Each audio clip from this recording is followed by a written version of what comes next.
will also visualize how a data is entered or deleted from a queue. So let's get started. So at first we need to know what is a queue. A queue is a linear data structure that is based on FIFO technique. By the term FIFO, I mean to refer first in first out, which means the data which is inserted first in a queue will also be created first from the queue. And to implement this FIFO technique, we are provided with two ends that are rear and front. From rear end, the data are inserted. Now let us look into the implementation and operations of queue.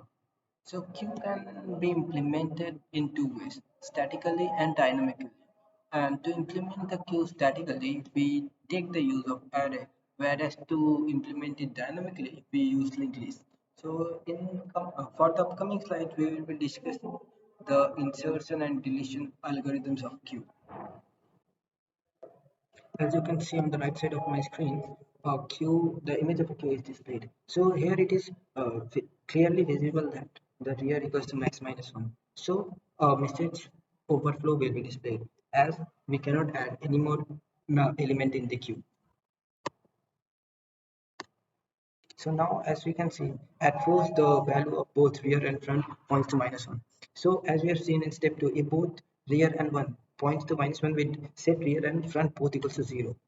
So as you can see, we are setting both rear and front equals to 0. So now we can go and add or delete the number of elements we want. Now let us take a look into the insertion of element.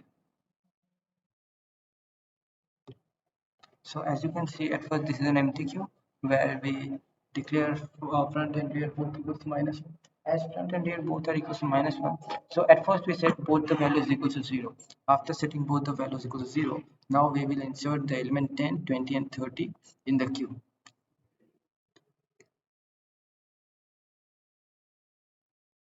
So as you can see, as 10 at first 10 got inserted in queue, then the rear incremented by 1. Now 20 can be added in the queue. As 20 got added, the rear will increment by 1 and then 30 will get added and then rear will increment by 1. So likewise we can add the elements in a queue. So now let us have a look into the deletion algorithm. So this algorithm mainly consists of two steps. Step 1 being where we check whether front is equals to minus 1 or front is greater than rear. If any of this condition holds true, then we say the queue is empty and print the message under flow. If the step 1 does not hold true, then we set value equals to queue front and set the front value equals to front plus 1. So as you can see in the right side of my screen, at first the front points to minus 1. As front is equals to minus 1, we will be printing the message under flow.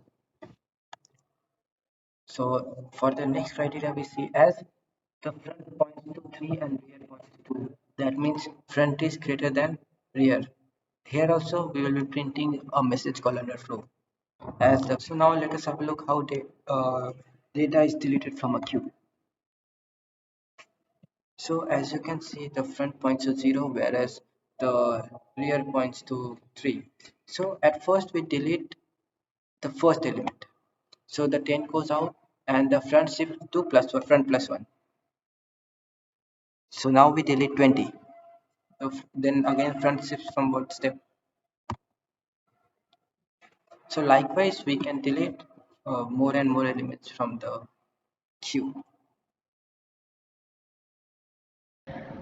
A circular queue is the extended version of a regular queue where the last element is connected to the first element, thus forming a circle-like structure. The circular queue solves the major limitation of the normal queue. When it comes to insertion of element, we have to check if the queue is full. For the first element, we set the value of front to 0. Circularly increase the rear index by 1. That is, if the rear reaches the end. Next, it would be at the starting of the queue. Then we add the new element in the position pointed to by the rear. Now here we add 6 element in the queue. The front is staying constant, yet rear is constantly moving.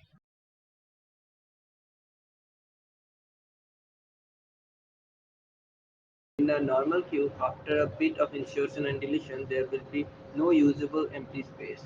Here, indexes 0 and 1 can only be used after resetting the queue. This reduces the actual size of the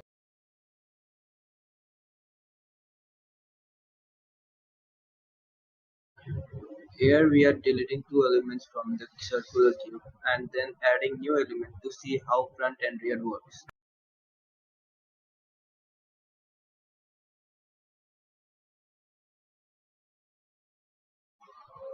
This is the algorithm for insertion for a circular cube. Likewise, this is the algorithm for deletion for a circular cube.